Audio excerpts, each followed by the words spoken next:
All right, we're back. Alrighty. Links.animesummit.net, patreon.com/animesummit. Go there and help us out, okay? Become a patron. And then all the links to our social media and Discord is at links.animesummit.net. And, all right, before we get back into it, let's, I opened the participation channel for y'all to give us your top 3 of the decade. And I know that was kind of hard for some of y'all, but I think a lot of y'all did it, and you went in, so that's what's up. Sen said Mob Psycho 100, Zankyo no Terror, and the Kizu trilogy. And Kizu Monogatari. They said if not Kizu, I think that's the only Man. Monogatari Sen has actually watched. No, they've seen all of them, I think, but they just love that I don't one. think so. I'm pretty sure it's just Kizu. Really? Yeah, that's fine. Then Bree said, is Animal Crossing an anime? There is actually an anime OVA for that, Bree, so look it up. Wormy said Steins Gate, Your Lie in April, and Hibike Euphonium. Oh, yeah. That's what I'm talking about. Razzle Dazzle, the old Razzle Dazzle, said Steins Gate, Monogatari series, and Showa Genroku Rakugo Shinju. Good lists. Good lists. Pretty good. Trev, My Little Nick Can't Be This Cute, said Hunter x Hunter, Steins Gate, and Monogatari series. These are very familiar. All 3 of those are got some overlap. All shonen schmucks. No, they're not. Steins Gate's not shonen. Monogatari is Shonen definitely not schmucks. shonen. Yeah, no, those are not. Yeah, no. Seinen as fuck, bro. The guy Vicavolt said Trinity 7, Mayochiki, and Actually I Am. That one is, I have not heard of like any of those. Actually I Am I've not heard of, but I know Trinity 7 and Mayochiki. Boo boo boo boo boo. And then he said Don Machi is an honorable mention.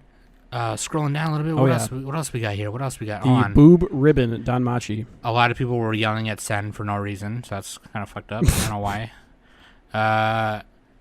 Then Robot, shout out to Robot. Shokugeki no Soma, Kuroko no Basket, Attack on Titan. Maddie said Hibiki Euphonium, Koi no Katachi, and Little Witch Academia. And they put Initial D Final Stage but crossed it out and then put Little Witch Academia. Then, since everyone was yelling at Sen, they jokingly put Tokyo Ghoul, Attack on Titan, and My Hero Academia. Tokyo Ghoul #1, man. I'm telling you. Honestly, sucks. though, if we're just talking about the first season's OP, just the OP. Though. The first season was actually pretty good. I liked it. But after the first season, like, just read the manga. Just RTF the manga. Earthworm Anime Bro, shout out to the Anime Brothers for joining our Discord. They said Hunter x Hunter, Fate Zero, and JoJo's. Schwartz, those are shonen. Yes.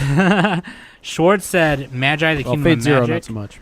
Hoseki no Kuni, Land of the Lustrous, and High Score Girl. Masetti Mike said Dragon Maid, Yuru Camp, and Monogatari series. First shout out to Yuru Camp. Jeremy Thunderstrike said JoJo's, Vinland Saga, and Attack on Titan. Then Masetti Mike said, fuck, it's hard. How do you think we feel?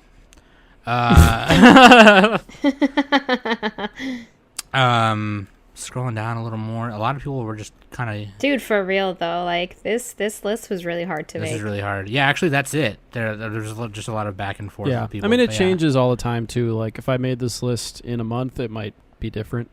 Oh, yeah, definitely. Yeah, it definitely It'd be a little different. I mean, a lot of the stuff would be on there, but... A lot of stuff might be on there, yeah. But there you go. Plus some of our honorable mentions, which we haven't watched yet, would probably make my list. At least 1 or 2 of them would, for sure. For sure. And we'll go over our honorable mentions a little later towards the end of the show here. But yeah, that's basically it. So everyone who participated, thank you. That's another reason to join our Discord. You know, I have a separate channel called Participation where I open, I keep it closed and then I open it when we want to, have our Discord members get mentioned their stuff on the show. So you guys are part of our podcast and stuff like that. You know what I mean? So join the Discord. Plus, that's where you can join us. One of us. Anyway. One of us. So let's jump right back into it. My number 12 is Boku no Hero Academia or My Hero Academia. And it's one of my favorite fucking. I love it so much. You shouldn't slip. I know. I I love it so much, and I just caught up to it earlier today. My God, so many high moments in it, and Nick already talked about it in part 1. But yeah, a lot. It's great shonen, kind of your typical shonen, but it's a newer shonen, so it still progresses quicker. There is some filler, but it's not like filler that's not in the manga. It's not like non-canon filler. You know what I mean? It's part of the manga and stuff. So, but yeah, a lot of high moments. Definitely the latest episode, not the one that came out today, but last weekend was definitely a high moment for sure. That's technically this decade, Sam. With a school festival. Oh, true. Yeah, I guess you're right. Okay, yeah. But no, seriously, it's really great, and I love it. You should all watch My Hero for sure if you're into shonen at all. Definitely watch My Hero. So that's my number 12. All right. Well, my number 12 is Princess Jellyfish. We covered this one. Yeah, this was a Danny. Yeah, we did. We Danny actually Nick did. swap. Yep. I actually gave this show to Nick to watch, and I think Nick gave me something with a B, and it has an exclamation point at the end. Bobo. Barack. I don't know. Damn it. B with an exclamation mark. I don't know. Barakago or something like that. Barakama? Fuck. No, that was a different one. No. It had something to do with a train. Oh, God. Yeah, I know. Bakugo or something like that. No, it's God damn it. The show is fucking great too. Flying Pussyfoot. That's the name of the train. No, that's the name of the train. Yeah, that is the name. Bad. Oh, We gotta fucking delete Bakano. this shit. Bakano. There we go. Can't believe I forgot that. That's That was right. one of the best shows Yeah. of last decade. Yeah, by the for way. sure. That would have been on my list for sure if it wasn't this. Yeah, but yeah. I mean, anyway, if I was gonna put that show on anyway. anyway, It'd be real high up on this decade's list if it aired this decade. I'll put it that way. anyway, Danny, Princess Jellyfish. Anyway, Princess Jellyfish. It came out in 2010. It has 11 episodes. Brian's Base animated Base? it. Brian's Base, as I like to call it. It's very fashion forward. It's about Tsukimi. She is a NEET, and she's obsessed with jellyfish because of her mom. Her mom used to take her to the aquarium to see the jellyfish, and she just loves how jellyfish are. And she actually, when she wanted to go to the aquarium one day, but during the day, there's just like a lot of trendy hipsters out and about where the aquarium is, and she just gets really anxious. And I mean, I don't blame her because who wants to go outside right now? Yeah. And so, but one night she just so happens to be walking past this pet store, and she saw a jellyfish mixed with another jellyfish that was apparently poisoned to each other. So they weren't like the different jellyfish species weren't compatible with one another. So she tried to tell the pet owner, like, hey, you can't have these two jellyfish in the same tank or else like one of them is going to die. So, but the pet fish owner didn't really comprehend on what she was trying to say. Because he was like a stylish boy, and she gets like all frozen up by it and everything. And then she so happens to meet this really fashionable person, and she ends up turning into be a guy who dresses up as a woman, which is pretty awesome. And he's very fashion forward, and he's from like a really wealthy family. But you kind of just like follow their story and everything, and how they want to. Well, Koibuchi, he wants to make clothes, and Tsukimi is really, when she gets into her mode, she can make something out of nothing. And that's what they do. And they go to this fashion competition and everything like that at the end. It ends on a cliffhanger. There is no second season for it. The manga goes way further into than the anime does. So if you want to know what happens after the anime, I suggest reading it. So. All right.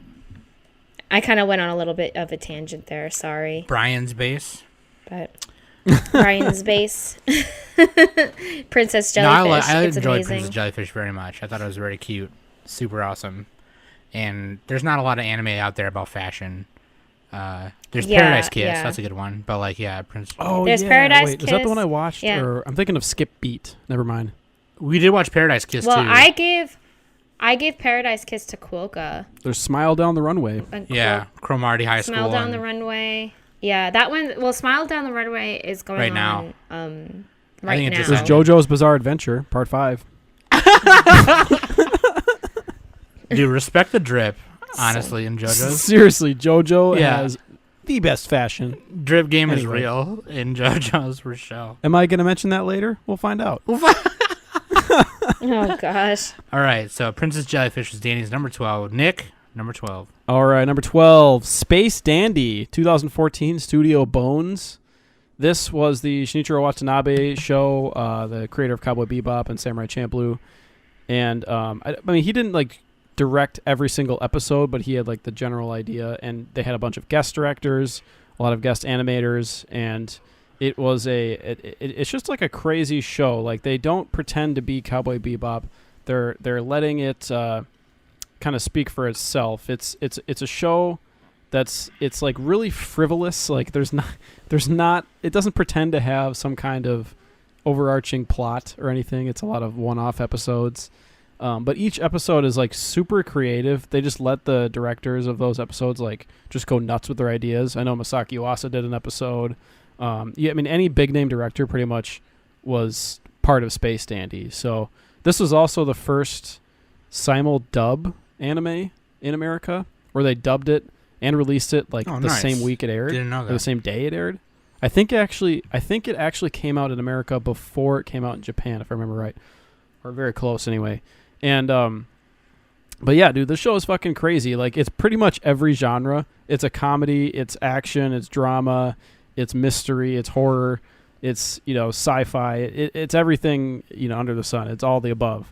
And the cool thing about Space Dandy is like if you don't like one episode, just skip to the next episode and you'll probably like that one, It has so many different ideas to it. It's crazy. Like the first episode they fight a giant robot during, on an exploding planet, and like the animation is just like fucking unreal.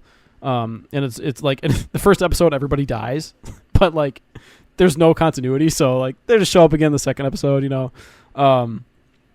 then there's one where there's like ramen through a wormhole. They have to get like the universe's best ramen. There's a space race episode. There's a High School Musical episode. There's an episode where they're on this planet with these fish that are getting exploded and like a giant. There's another episode with you have like a giant fish that travels between planets because that's how big it is, and it like affects the planetary movements and stuff, and it's crazy. Like they're trying to fish for that thing too. There's one where like there's a giant booby monster that it's like a monster made out of literal tits, and it fucking attacks them. Every other thing you're saying, people are probably going, "What the?" Dude, it's crazy. It's everything, dude. You got Dandy, you got Meow, you got QT. Those are the main characters. Fucking Meow. It's like a caterpillar cat alien thing. Yeah. And he's like a smart aleck. Yeah. And QT is like this robot. It's kind of like the robot from Carol and Tuesday. Same, because Watanabe did that one too. Then you have like Scarlet, you have Honey, these other characters who are Dr. Gel is like the kind of the enemy throughout the show.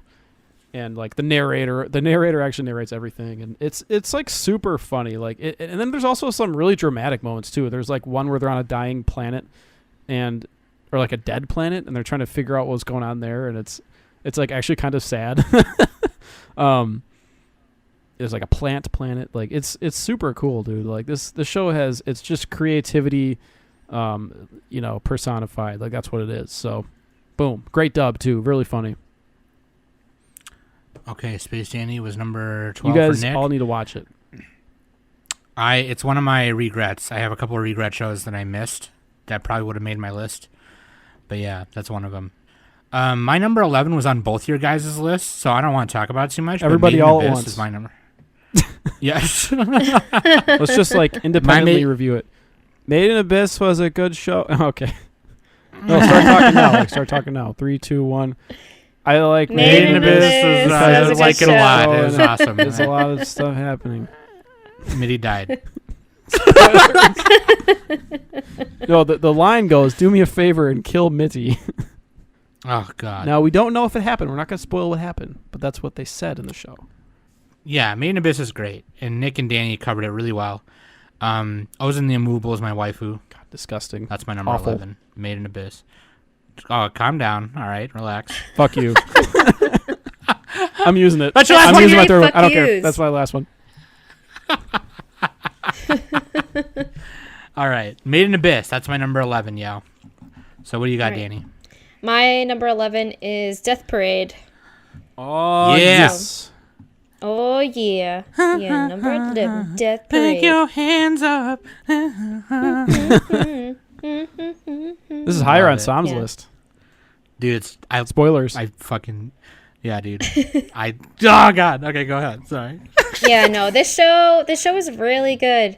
I mean, it didn't make my top 10, but it's close. I actually saw this way before we started doing the spotlights and stuff. So, yeah, I was really taken aback by the premise of it and how they decide the fate of these people through games on whether they just stay in the void or they decide to be reincarnated and stuff. Yep. So Yep.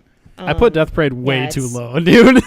Should have had it higher. Yeah. What the yeah, fuck? you did. What's wrong with you? Nick talked about it There- earlier, This is yeah. bullshit.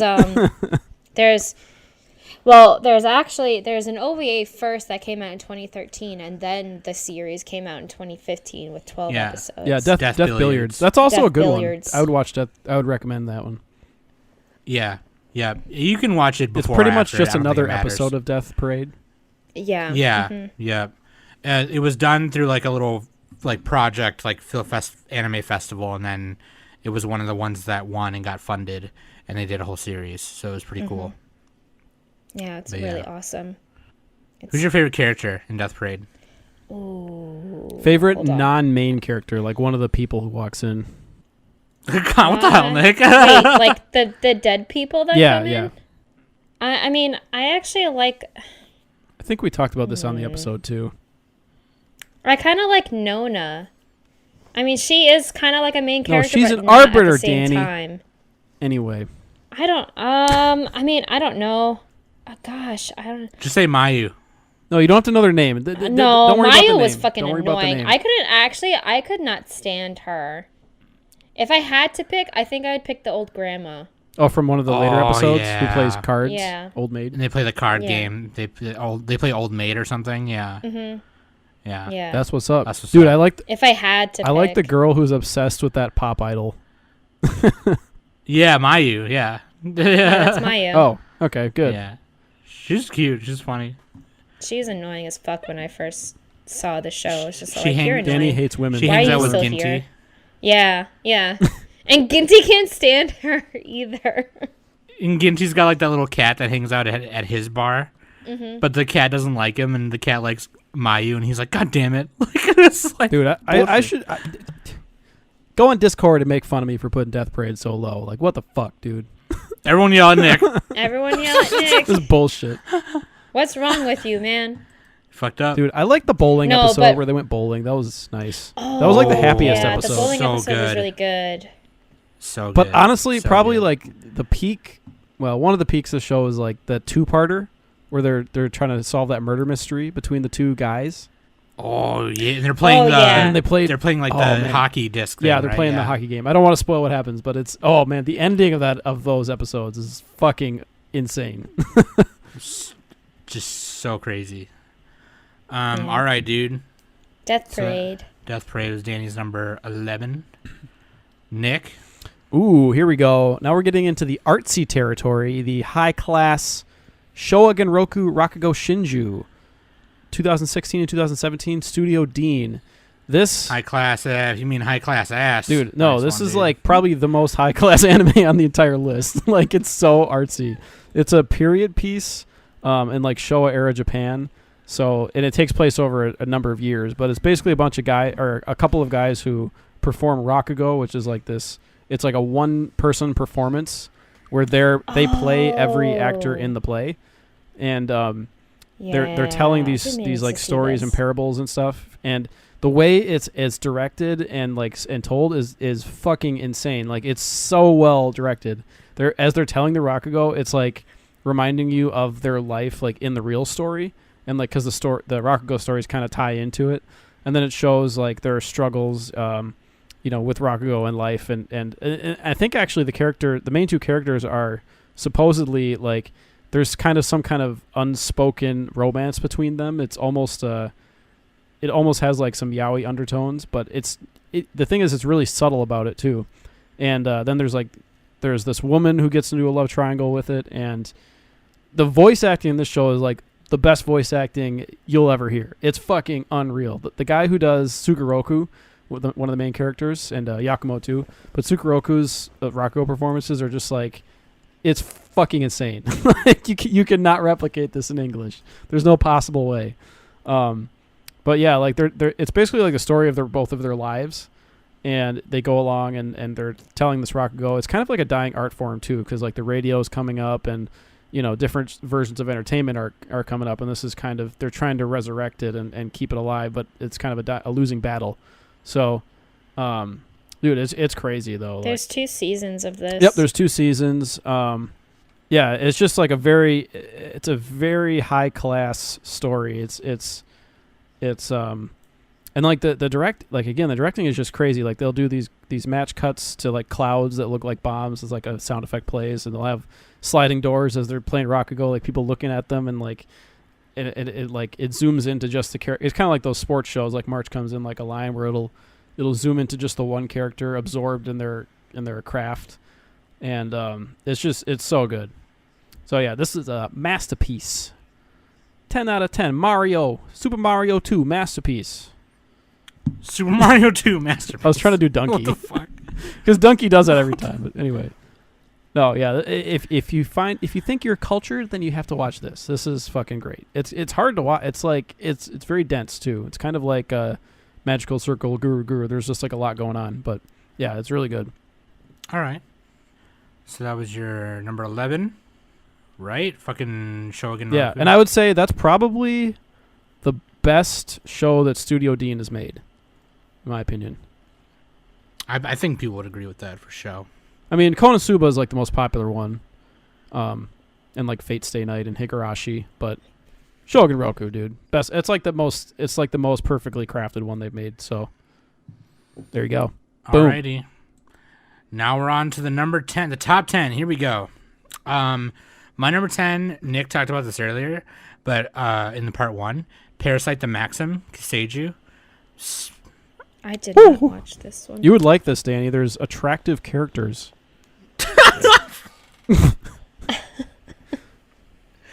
The male characters have perfectly structured face bones. So Nick Face covered bones. it pretty well, but I mean, yeah, these parasites come to Earth, and instead of letting Shinichi, instead of letting the parasite go to his brain, he stops it in his arm, and it appears in his hand, and he names it Migi. Shinichi. Oh God. Over time, he realizes that him and Migi sharing the same body gives him some superhuman abilities, because these parasites, once they host something, they, make their muscle and intelligence like exponentially like grow. It's crazy. So Shinichi going from one thing that Nick didn't mention, and I don't know if he meant to or he probably just forgot, but the character progression of the main character alone is one of the best parts of the show. It's so good, and watching him kind of turn into this from this shy, kind of a little bit apathetic about the world, but still empathetic about his loved ones, kind of almost get lost in his ability to do things. Like, he gets really powerful, and there's some times where you kind of look at him and you kind of doubt what he's turning into. You're like, what is your problem, dude? Like, holy shit. And then it kind of comes full circle, and it's just really awesome. I love Parasite so much. When it aired in 2014, I was every week I kind of blue balled myself. This is definitely one that you should binge. I loved it. It's so good. And there's some heart-wrenching moments in it, and damn, yeah, dude. Parasite the Maxim, number 10 for me. For show. Okay, we get it. Song. Shit. God, me and Sam's list are just so much more exciting than Danny's list. Danny's list is exciting. Come on now. Danny's list is Wow. like romance, sports. No, her top 10 is pretty good. I'm just kidding.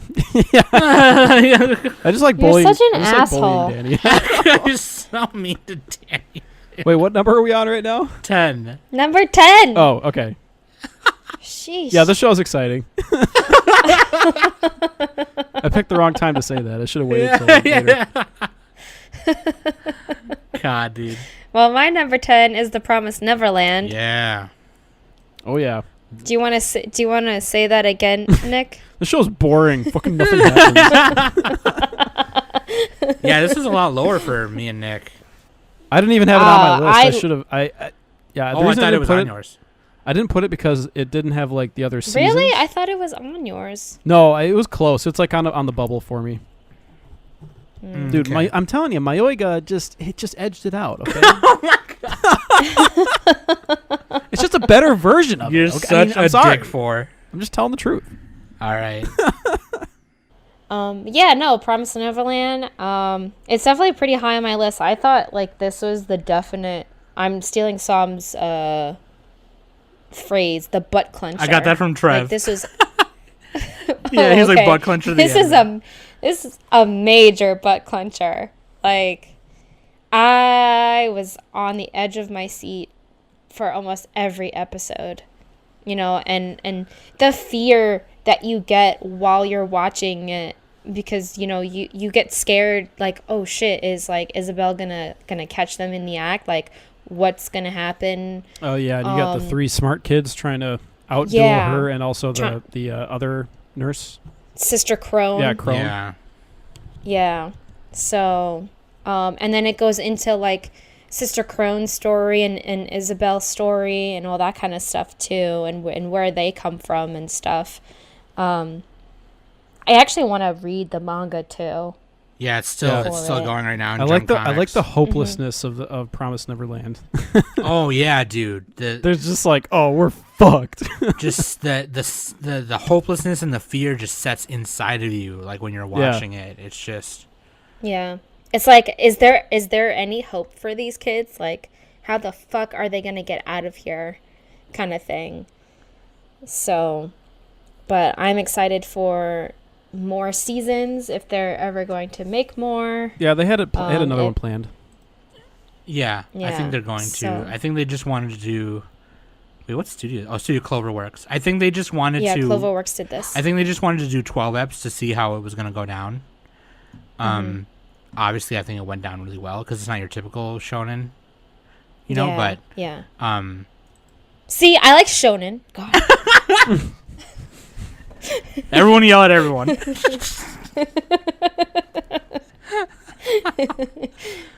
Yeah, dude. No, it's good, man. They're covering it. I think that it's one of the things they're covering in Project Manga. Project Manga, weekly yeah, podcast, that's what they're covering, and I kind of want to hop on that train, so I need to start reading it so I can talk about it too. Hell yeah! No, I love Over it. there. Promise Neverland is sick. Wait, what was it? Number 10 for you? Okay, number 10 for you. All right. Yeah, that was number 10. All right. What's Nick's number 10? Well, I'm in the masterpiece category. Oh, okay. Starting with Shogun Rakugo Shinju. That's in the masterpiece category.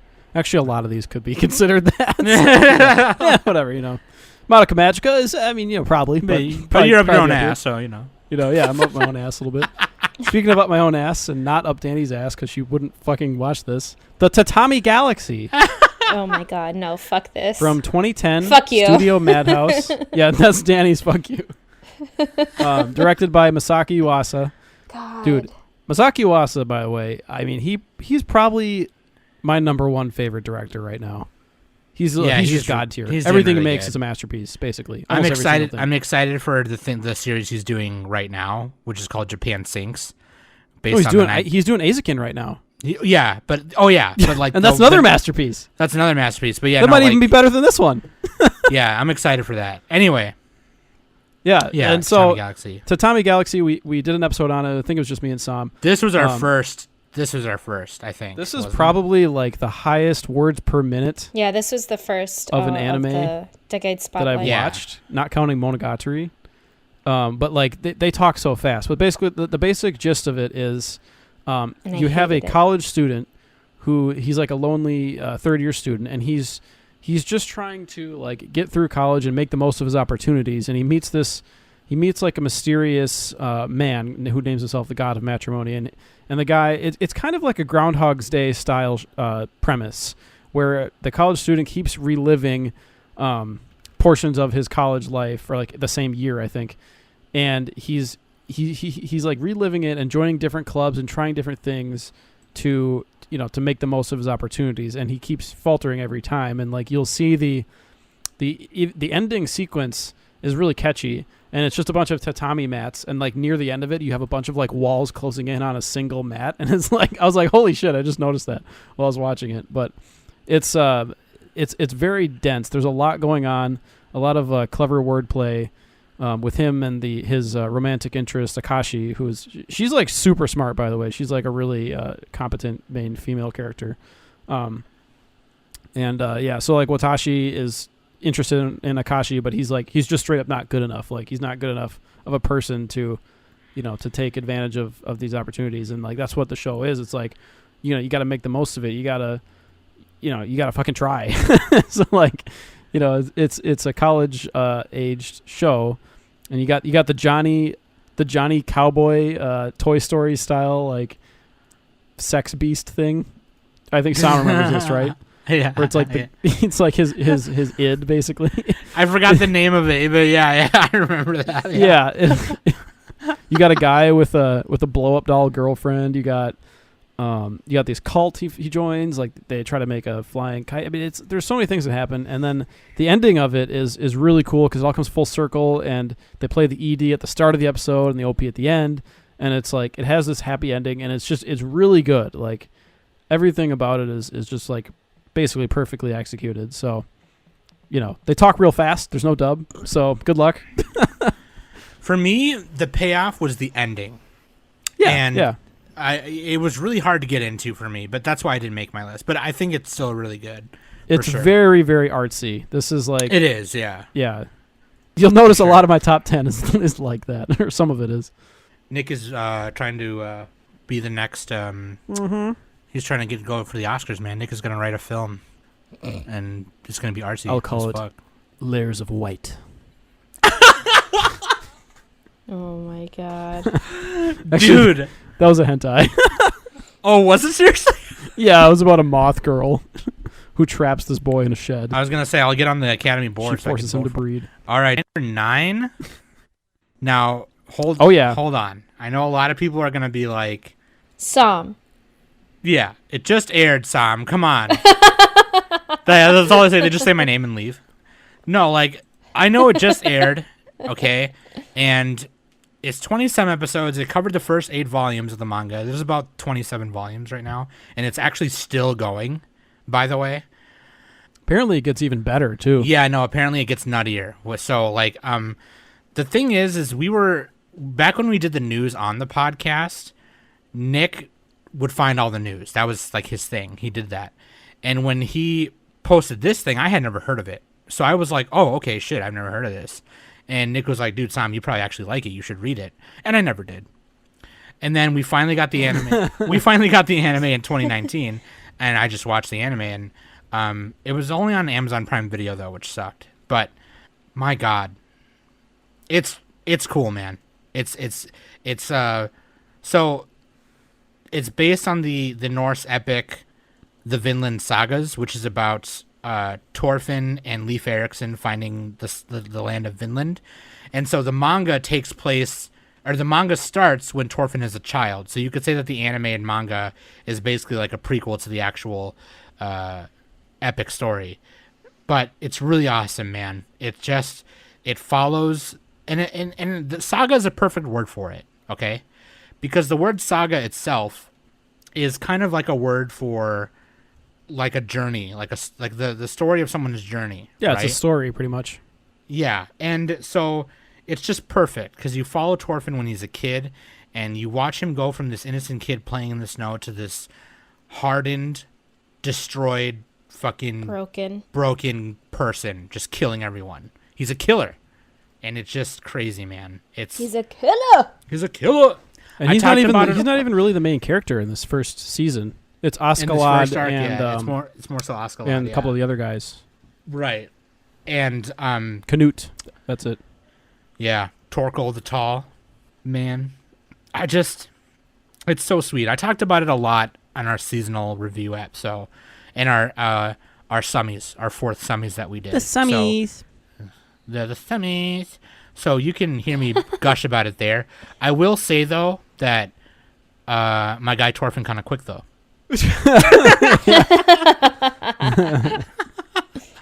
Who would win in a fight, Flash or Thorfinn from Vinland Saga?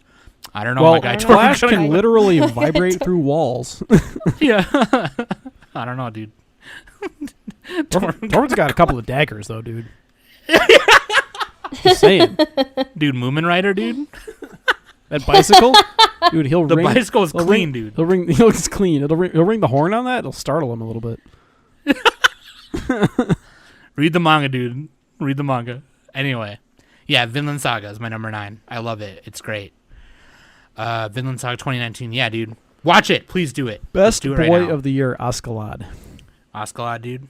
Shout out to best the guy. He's Askeladd. not a boy. He's an old man. Shout out to the man. Yeah, dude. Danny, number 9. All right, my number 9 is Kids on the Slope. Ooh, another Watanabe.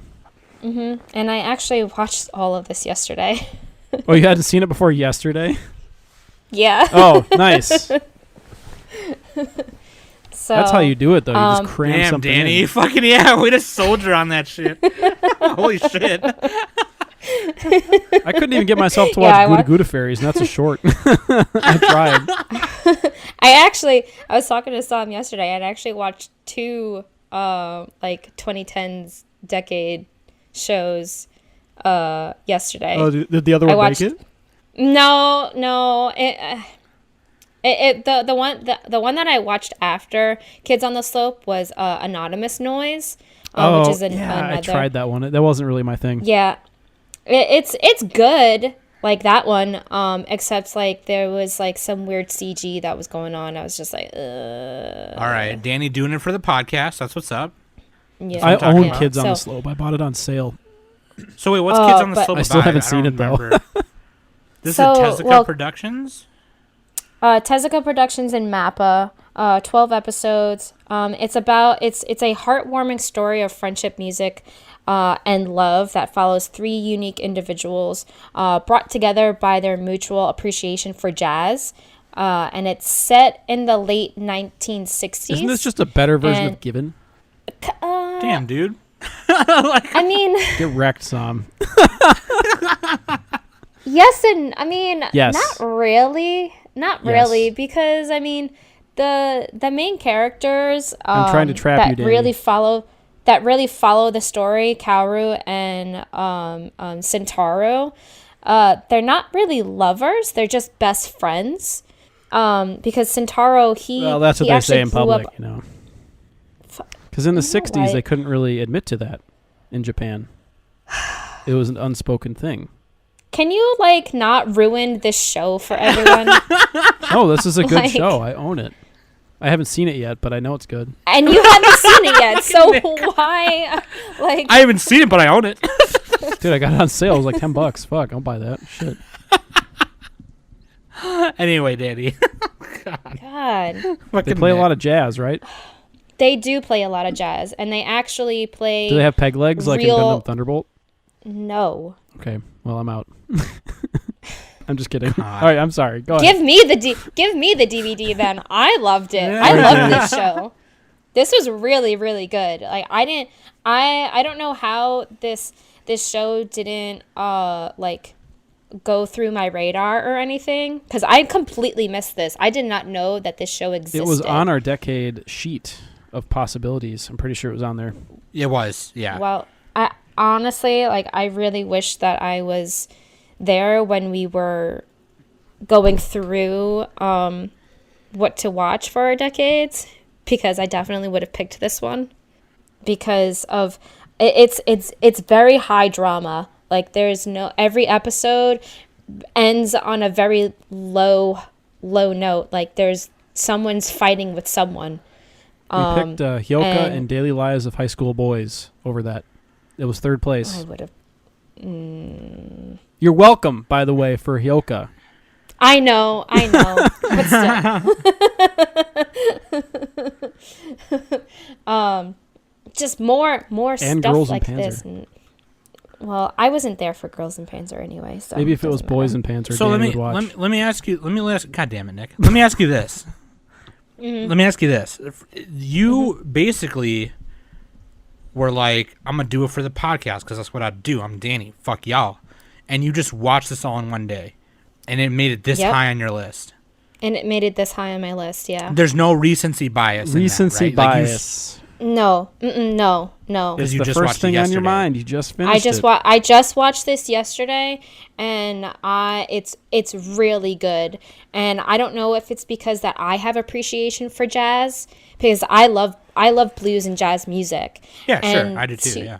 To watch these characters and have the appreciation for jazz, and in the late, because it's set in 1966. Sure. So, and jazz, and back then jazz wasn't really all that popular, you know. In Japan, the no, Beatles, but in yeah, America, yeah, the Beatles came out and everything. So, and in this show they actually use like actual artists. You know, they talk about Bill Evans and a couple of other jazz players. They even mentioned the Beatles in the show too, which is cool. One of the side characters, the school that Kaoru and Sentaro and Kaoru's love interest, Ritsuko, all go to, they have a talent show, and a side character, he likes alternative rock. So he likes the Beatles, and he wanted Sentaro to play the drums for their band. Sentaro originally didn't want to do it, but he ended up helping them out because he's just that type of guy. Like, even though he's a delinquent, and Sam, you would probably go nuts for Sentaro, because Sentaro is a delinquent and he's fucking hot too. So, but he does it anyway for them and everything. And Kaoru, he's all like, "What the hell are you doing? Like, I thought you loved jazz and everything." And Sentaro, being, you know, the delinquent and the like stubborn person he is, he's all like, "Well, things change, you know." So, Right. but it's a lot of there's not a whole lot of comedy. This is not a comedy whatsoever. This is a definite music drama. Okay. And I really, really, really liked it a lot. Okay. That's what's up, Doc. That's what's up, dude. Kids on the Slope. Adolescence Watch it. upon an incline. All right, Nick. What do you got for your number? Was that 9? Yeah, number 9. Yeah, so these are all kind of tough. They're interchangeable. I put Hunter x Hunter.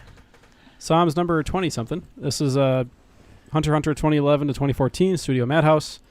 This was, I mean, look, a lot of people have this as their favorite anime of all time. I get it.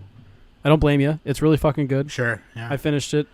See, it's higher on yours because you got through all of it. Yeah, I just started, so. Yeah, and I could have it higher. I could just randomly put it to a higher number and it'd be fine. You know, I wouldn't have a problem with that. Sure. I know, Sam, you mentioned it. It's Gon, Killua, and then Leorio and Kurapika. Those are kind of the main characters. Hisoka, and like you have a whole bunch of other characters too. And the reason Hunter x Hunter is great is like they go into excruciating detail, almost like Baki style, on like the like the fight strategies and like just like the macro level, like what's going down in the city, what's going down in the country, like why are we in this fight, like what's going on here. And it's just like it just has like a lot of velocity. Like every episode you're like, oh shit, what's happening next? Oh shit, they're powering up. Fuck, they gotta fight this enemy. And like Right. it gets like that to an extreme extent in the Chimera Ant arc, which is like the second to last arc, I think. And that one, it takes place over the course of like 2 days, but it's like 40 episodes, or it's a lot of episodes. I don't know the exact number. And it's like everything is happening simultaneously, and they're exploring all these concepts, like these chaos concepts, chaos theory type stuff. And it's really cool, like just the way that they fight, the strategies that they use, the character, the choices, like the really tough choices they have to make in a shonen. Because in a lot of shonens, they don't really have to make that many choices. They're just like, oh, let's fucking fight the bad guy, But Hunter x Hunter, like they have to really like strategize and like use everything they can, They have to consider everything. Yeah, and it gets like really desperate. And they're like a lot of times they're underdogs and like they have to do everything like perfectly almost just to barely win. Well, even just to the part I got to, when they got to the one floor of the Heavens Arena, the 200th floor, and Hisoka was there using the Nen to like make them back off, and it's like he's literally using just intimidating power to push them away.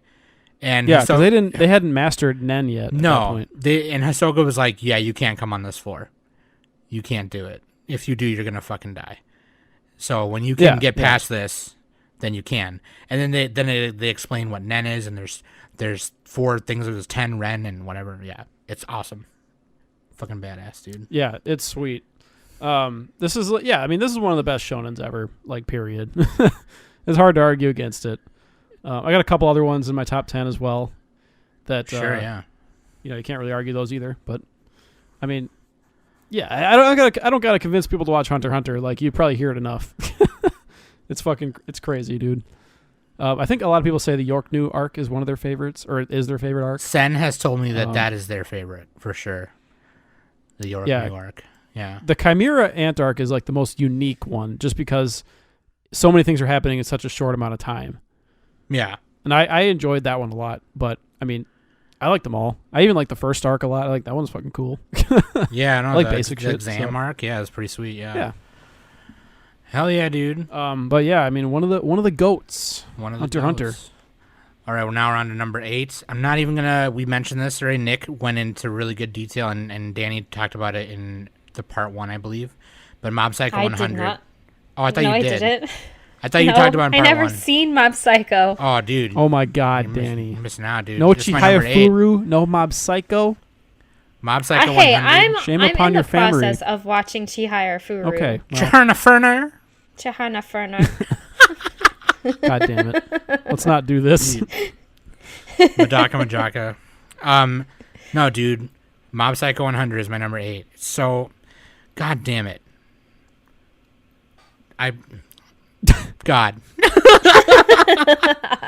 Shit! It's so awesome, man. Watching Mob progress as a character and watching all the people around him, his brother Ritsu and then Regan and the Body Improvement Club, he thinks he's got to be alone, and you don't have to be. You don't ever have to be, man. They got your back, fam. Like, he's afraid because he's afraid to unleash his power. He's afraid to hurt people. He's afraid people won't like him. It doesn't matter. There's already people out here who love you, dog. We love you. Here at the Anime Summit Podcast. I love you, man. Nah, dude. Mob is my boy. That's my little brother right there. For real. I fucking love him. And I will kill to protect this anime. I will kill you. Mob sucks. All right. All right, Tom, it's just me and you now. I'm going to go next. I'm kidding. No, dude. Fucking, but like, and Nick went into most of that great stuff about it, but I just want to say one thing. The animation. Woo, lad. And just one of my top favorite fights is Mob versus Kageyama one of the Panther guys in the first season, in the fight in the alleyway, was just unreal. Great fight. If anything, dude. Oh yeah, just the school bully with like the weird hair. Was that a different dude. guy? Different guy? No. This is different. The guy with the mohawk and he's got the helix muscles. He uses the helix. Who's technique? the kid with like the really big hair? Because I'm thinking of him. I forget, but he becomes a cool guy later. Yeah, and it's like awesome. But like, he's got the tall like hair, like the Marge. The Simpson designs hair. of these characters is crazy too. Like yeah, they're hilarious. it's just out there. But yeah, that fight, literally just YouTube that fight and then just be like, okay, that alone will make you want to watch the rest of it. Seriously. And there's no spoilers in it. But like, seriously, just watch it. It's so good. Mob Psycho 100 is my number 8. 100 out of 100. That's the score it gets. Legit. Wow. Yeah, 100 out of 100. Danny, it was your number 8. My number 8 is My Love Story. Yeah. Yep. I'm really I'm not going to talk too much about this because Sam and I kind of talked about it earlier when it came up on her list. So, but yeah, no, I kind of really pushed for this to do a spotlight because I was really, really tired of not doing a romance Nick's picks for a decade. Yeah. Katana Gatri was a romance. In fact, that was the best romance. Thank you very much. No. So it's Tatami Galaxy. No, No. kind of, not really. Enough with the Yuri glasses. I see that. What else do we cover? What else do we cover? High School Boys? That was kind of a romance. Not really. Not really. I'm God. just kidding. No, My Love Story is the best Yoka had romance. Okay. All right. I'm Given. done. I talked about Given, but we didn't do it on our spotlights. But yeah. Yeah, Nick didn't really pick any romances, actually. Yeah, I did. Like Hyoka's a romance. Katana Gatri is a Hyoka. romance. No, Hyoka is not. Baby beautiful There is relationship.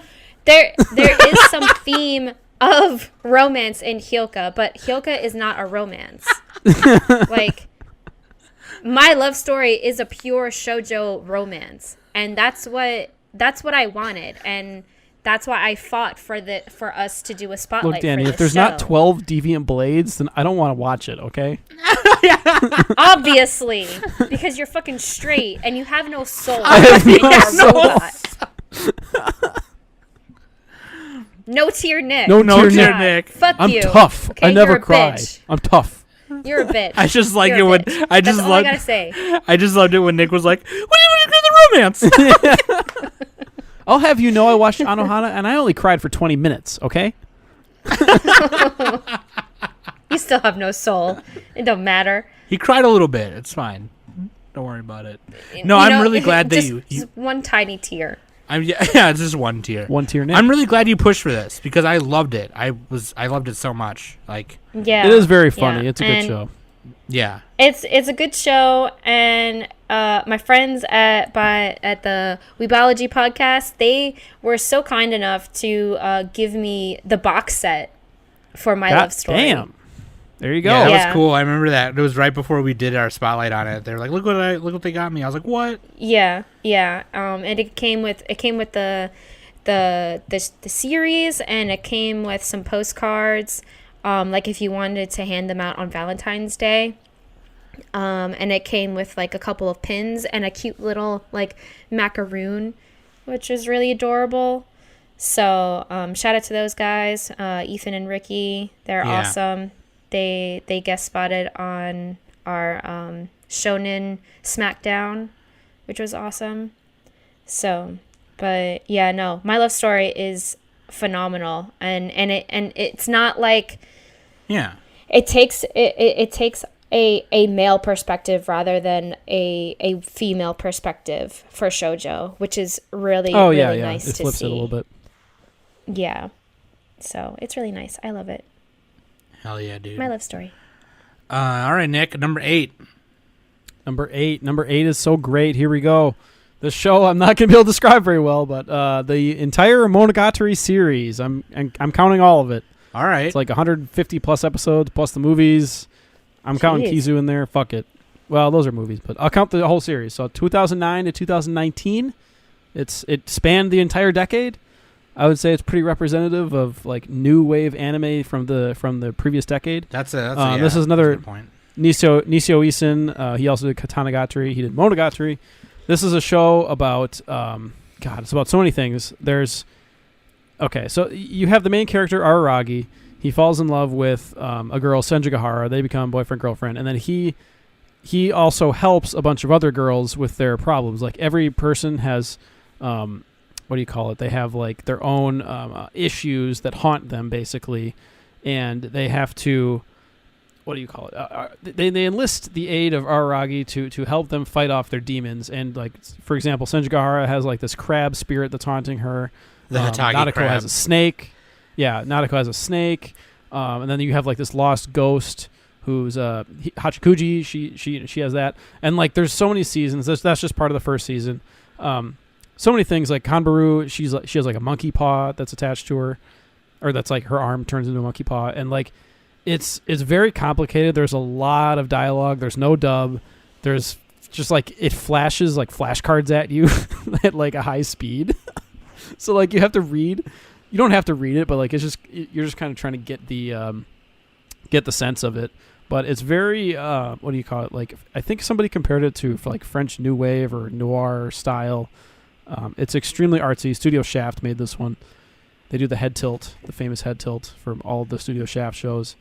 But yeah, this is a really dialogue-centric show. Like, it's all about the dialogue. It's all about the characters, like, figuring each other out and trying to, I don't know. I mean, yeah, they're just trying to figure each other out and solve problems. It's there's like a lot that can go into it, and I watched like the first season like 5 years ago, and like over the years I've watched like one season a year. So to summarize it now would be impossible.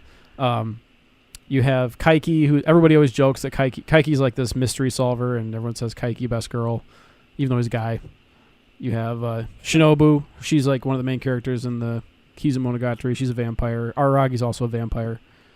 But it's like there's like a lot of supernatural elements, and also a lot of like in jokes and references to culture and anime, and there's like it's so dense of a series you'll have to watch it multiple times just to get everything and research it. I mean, like Nisio Isin just goes nuts, so I don't know. I can't do it justice. Monogatari, there's too many things to talk about. No, for real, yeah. Yeah. It's like insane. Like all of the girls are like, everybody has, there's so many fanatics for each girl, like Senjigahara, you have Kanbaru, you have Hanakawa, even Nadeko and Shinobu. Like all these girls are just like, they have like extremely unique personalities that, and they're all like really intelligent. They all like play games with Araragi and like test him and stuff. So it's really cool. There's like this is where that famous toothbrush scene comes from. If you ever heard of the toothbrush scene, where Aragi's brushing his sister's teeth. Yeah. And it's like this really erotic scene.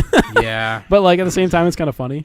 So yeah, like there's a disclaimer for Monogatari. It's like, yeah, there's some moments that might make you uncomfortable. Like Aragi always pretends to he pretend molests Hachikuji, the ghost girl.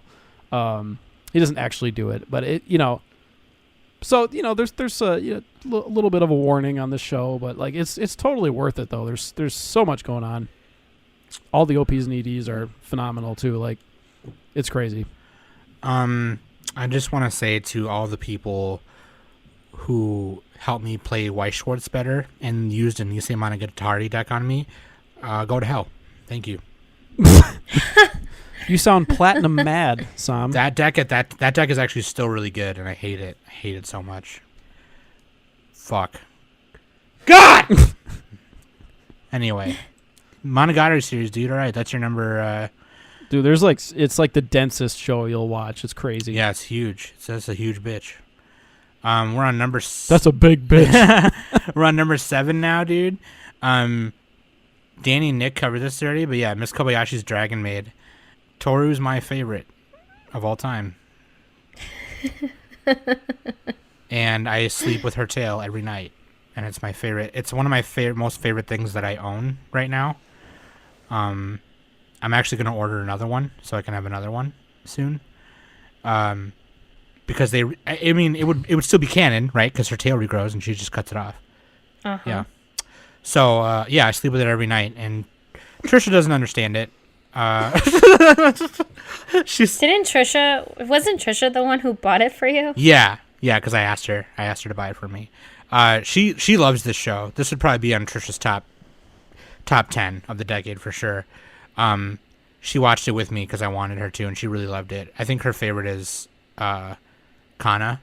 She loves how cute Kana is. Oh, dude, she eats the crab on the beach. Yeah. But yeah, Toru is I love her so much, and Miss Kobayashi is so fucking funny, dude. She's like, I'm not gonna. She's so sarcastic and she has dry humor. Yeah, it's so funny. Yeah, and Miss Kobayashi is just dedicated to her. She just wants to be her maid for forever, and I'm excited for the second season, man. Second season is this summer, I think. So, hell yeah, KyoAni 2017. KyoAni is doing the next one, obviously, so it's gonna be sick. Hell yeah, dude. Miss Kobayashi's Dragon Maid. That's my number 7. Great show. It was on my Great list show. at first, and then, I mean, dude, you already know the story. Like, Mayoiga bumped it off, so I'm sorry. Oh my god, dude. I'm saving my last It's fuck okay, you. Sam. It's okay, I was Sam. really close. I made up for it, though. Did you? Because it's on my list. Thank you. God. You're welcome. Somebody knows what's up. All right, Danny, what's your number 7? My number 7 is Kakaguri. Oh, man. compulsive gambler. Yeah, Danny, you really like this one. It didn't make my list. I really do. Dude, this is a great show. This is like something that I probably would have never like.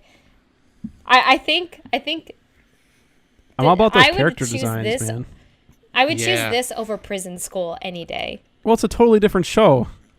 Well, but it is kind of very It's sexualized. a little bit, yeah. If you really think about it. Prison School's way more sexualized. I mean, obviously, but there is definitely like a lot of very like I this is definitely something that I probably wouldn't have caught my eye on unless like if I wasn't on this podcast, I probably wouldn't have watched it because we did cover this when it first went on Netflix. When it first came out. So, but I love this show. This show, I mean, I'm not much of a gambler. I'm really not. But the way that they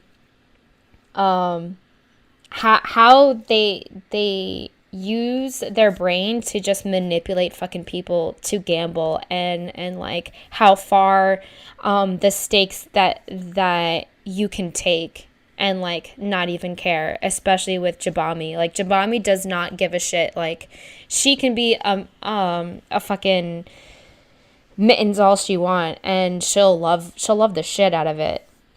So Dude, Yumiko, best girl of the decade. yeah. I mean, I really like Yumiko. That's a good question. We should do although- best girl, best boy of the decade. Yeah, we should. Yeah. We'll have to figure that Yeah, out. we could do a top 10 or something. Yeah, dude. Yumiko Jabami is No, you only get one one. pick. Fuck you. one waifu. I do like Kiria, which who's the council president. I love her character design. Is she the I blonde love- or the white hair? White haired with blue eyes and blue nails, blue everything. So Mary is really cool too. I actually really like Mary a lot as well. Who's the I girl just love who all like of them. who just like pleasured herself with a gun? That's Midari. All right. Ikishima. That's what I'm talking about. Yeah. I do want to read the manga. The manga is still ongoing. Yeah, Midori's the one with the eye patch, right? Yeah, Midari's she lost her eye in a bet with the council president. So, and that's the reason why Midari is like so psychotic because she wants to die. Like she wants to gamble so far that like she just wants to kill herself and not that many people are like dig that and stuff. And when she met the council president and she lost, you know, she's like, well, how about give me your eyes like to repay your debt. And fucking Midari stabbed her eyeball. Dude, these are crazy bitches. Yeah, and then when she met Yumiko, she's all like, "You're my goddess, my queen," like, and she's like literally obsessed with her. But Yumiko isn't really like she doesn't like how Midori gambles. So in the second season, she like really ignores her, and anytime Midori like talks to Yumiko, Yumiko's all like, "I'm sorry, like I do you hear something? 'Cause I don't." And Bullying. and Ryota's just like there, like, "What are you talking about? I'm talking to Midori." And Yumiko's like, "No, you're not. You're just talking to nothing. You're talking to air." Bully me, fam. It's so Bully funny. me, please. Yeah, dude. This is on Netflix too, so you can watch it on So, Netflix. Yeah, this on Netflix. 2 seasons are out already. Studio Mappa. So, I've seen it plenty of times. You've seen it more. How do you have time to watch all this stuff, Danny? That's You're crazy. crazy. All right. Anyway, you're crazy. I mean, if you find the time, Also wanna- you can make the I time. Annie also want doesn't to point sleep. out that the covers to the manga are some of the best pieces of art I've ever seen. Oh yeah. Oh, There's nuts. actually the manga actually has a spin-off, and it focuses more on Mary's story than Yumiko's story, which I find really interesting. So it's about before Yumiko comes to the school. All right. So, but yeah, I think Kakaguri, Yumiko number Jabami 7. is like the hottest girl of the decade. I don't know if she's the best one, but she's the hottest. She got them boobs. She got them And those boobs. crazy And eyes, them dude. And eyes. that long, perfectly straight hair. Whew. Anyway, crazy, dude. What do we got 7, next? yeah. My turn. Yep. Number 7. One of the other all-time great shonens, Full Metal Alchemist Brotherhood. Yes, this does count. Disclaimer. The way I am gonna defend this is like, look, it started in 2009, but more than half the show took place in this decade, 2010. And there's actually more stuff after that too. Also, there's the old Full Metal Alchemist from 2003 that is that decade's Full Metal Alchemist. This is this decade's Full Metal Alchemist. So that's how I'm defending it. Fuck you if you disagree. Anyway, this is from this decade. Let me think of it this way too. You couldn't if you went back to last decade and you tried to watch Brotherhood, you wouldn't be able to. You wouldn't be able to finish it. It didn't finish till now. So there you go. It finished this decade. Most of it took place. There you go. Studio Bones, one of the all-time best studios. Every single OP and ED for the show is just unreal. But yeah, I mean, Full Metal Alchemist. We've heard about this for 20 years, almost. They fixed the original show. Like the original show had to divert from the manga like about halfway through, and so this show went more to the manga. It stuck to the manga and it finished in that way. It didn't go crazy Hitler alternate reality thing that the first one did. But yeah, I mean, Full Metal Alchemist. I mean, you got Alchemy, you got Edward Elric, you got fucking Alphonse. They literally give an arm and a leg and a body to try to resurrect their dead mother using alchemy. They fail. They join the academy and the military, and they have to they have to fight against these homunculi, and there's like this crazy overarching plot throughout the country that the homunculi and the military are hatching, and they're trying to defend against it with Roy Mustang and their friends and Winry and fuck, dude, we've all heard of Full Metal Alchemist. Shit. But like, you got Maze Hughes, you got Armstrong, you got Ling Yao. Dude, it's fucking sick. The scene where I don't want to spoil what happens, but like what in case you haven't seen it yet. It's crazy. Like the animation of this is just like 10 out of 10 for every episode. Like Studio Bones just knocks it out of the park. They don't give a fuck. They go full ham on this.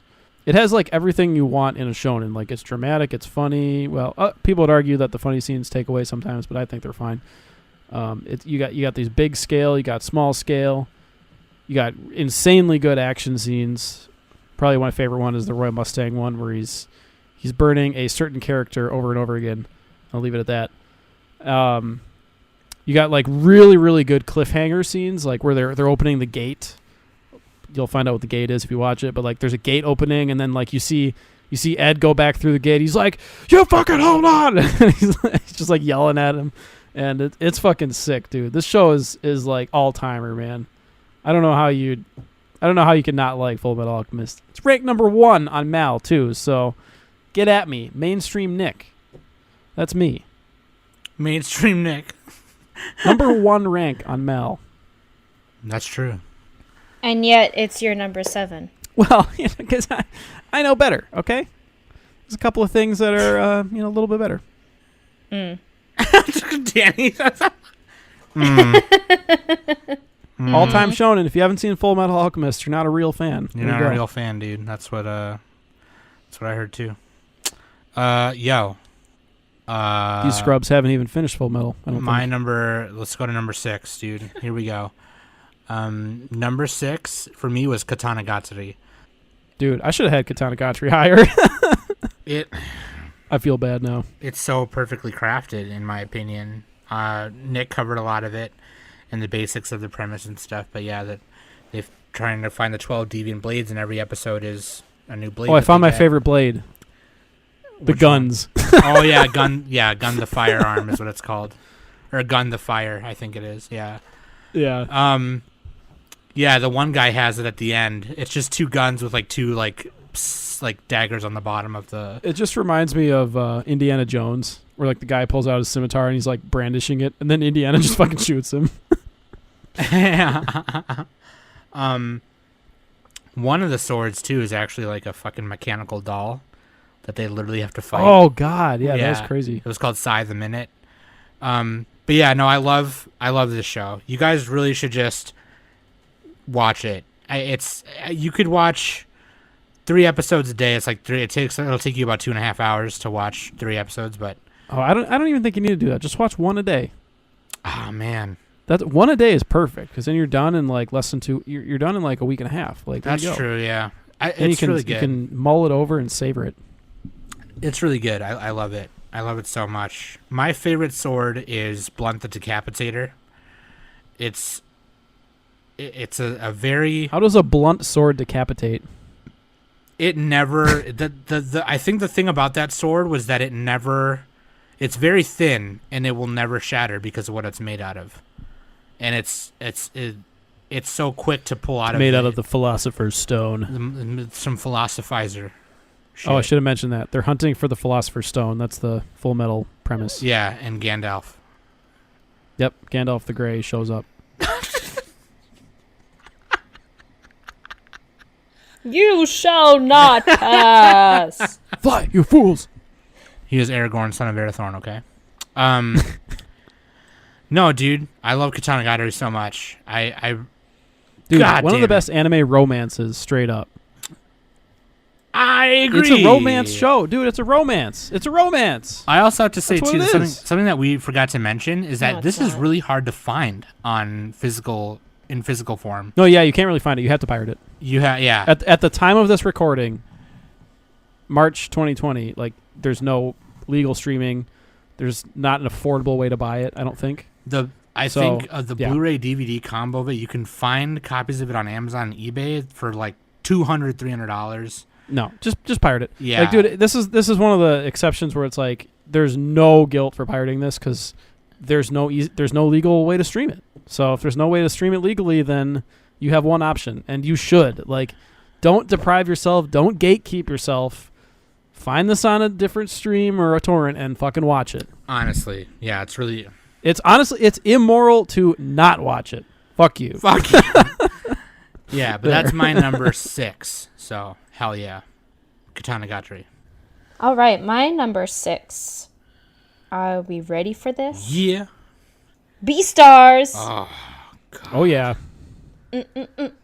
This is the ultimate girls show. Like, every Shut girl up. likes the show. No. I'm not being sexist. Like, No. that's just the truth. That's just the No. truth. That's just the truth. Okay, look. Every boy likes No, Dragon Ball Z. it's Every not. girl likes Beastars. Okay. No, There you no, go. no, no, no, no. You are so far from the truth with that, my A lot of friend. boys like Beastars. I'm just saying. Okay.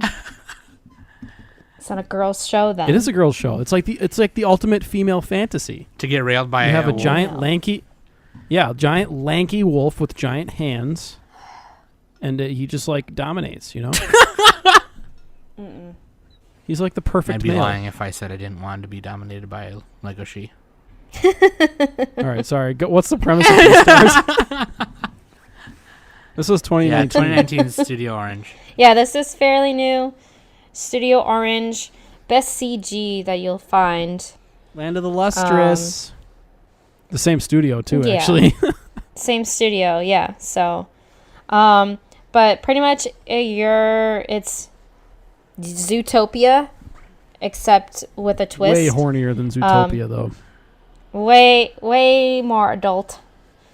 But at Cherryton Academy, there was an incident that happened, which resulted into an animal dying.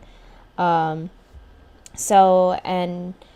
they don't go into trying to look for who killed Tem, who is an alpaca from the drama club. Yet, in the manga they do, because when this first came out and I watched about 4 episodes, I was just like, I can't wait weekly. I have to know what happens. So I read it, and I'm really far in, and it gets really intense really quickly. Yeah, the ending of the TV show was like it was like abrupt. Yeah, a little bit. What do you a little mean? bit. Because you had the antler deer Lewis. guy show up. Lewis. Lewis. He showed up. Lewis. With a I'm lip. thinking of the Key Yeah, and yeah. Peele The sketch. But like, he shows up and they're just like murking dudes, and like fucking the bunny's getting like molested and shit. And it's like, whoa, what's going on, dude? There's like these fucking lions. I don't know. Yep. Fucking lions and shit. They still haven't solved the mystery of who killed that herbivore. The alpaca. Yeah, the alpaca. That's probably going to be in the second season, where they cover it. But it's a story. Right. Oh, go ahead. Sorry. No, go. I interrupted what you. were you going to say? It's okay. I was just What gonna were you say gonna it's say? like a story about like, kind of like racism and toxic masculinity like mixed together, like, and fighting against your own instincts. Like that's what Beastars is. It's kind of a big. Mm-hmm. It's a pretty blatant metaphor for all that, because like, oh, you can only date your own kind. You know, like you have to date your own species. You can't. You can't play to your own strengths, because that's bad if a carnivore is strong. Like, you know, so Lugosi like purposely acts weak and timid. Yes, yeah. And he's so freaking sweet, and I love him so much. The ultimate kinda female want- fantasy, Lugosi. I don't know, the panda doctor is pretty hot too. Yeah, panda. It's Lugosi, dude. Yeah, the doctor's blind too, because aren't pandas just blind? No, what the hell? They can see. Don't pandas just They fucking can suck? see. Like, can't they like not survive? Okay, Or is Relax. that koalas? all right, just shut up. Yeah, Like you were pandas are talking just some- no offense to anybody, but they're What like are you even deficient. talking You know what I about? mean? because they Anyway. don't want to reproduce. Is the panda? The Yeah, problem with pandas like should Yeah. not be alive. They should not exist. You're talking some anyway. mad shit right now.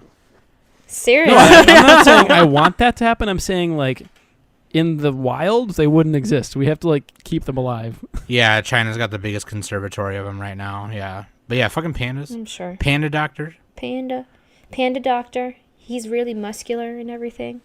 It's finally on Netflix. Finally. Gosh. Yeah. You don't have Actually, it's 2020 since it didn't You- come out on Netflix till 2020. I'm just kidding. God. Fucking asshole. No, Beastars is great, dude. I love it. I love it. I love watching it. I love seeing it animated and everything. And like I said, when I first watched the first 4, I needed to know what happens next, and I pretty much went full ham and read a ton of it. I'm not all caught up to where it is now, but I'm really far in, and I'm very, very, very excited on how they're going to animate a lot of the stuff that's in the manga. So Yes, very good. I love it. I Yeah. love Beastars so much. I would have put this up a little bit higher in my list. However, being it as it's so new and everything, the number 6 slot is good for it. Sure. In my defense. I also do want to mention that the person who wrote it, Paru Itagaki, she doesn't show her face. She Oh wears yeah, a a lot rooster of mask. creators Yeah, don't yeah. show their face.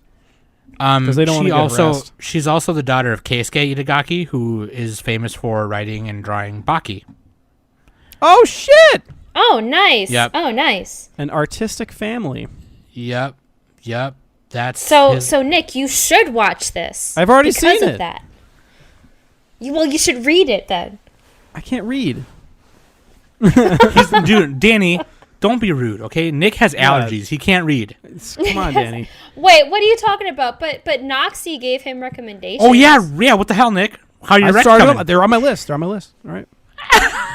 He ain't gonna watch any of it. All right, Look, Nick. with What's recent your events in the world, I've been distracted. Okay. Anyway. All right, what's your number 6? Well, you got plenty of time now. Okay. Next on my list, number 6, and this is before we get to our honorable mentions.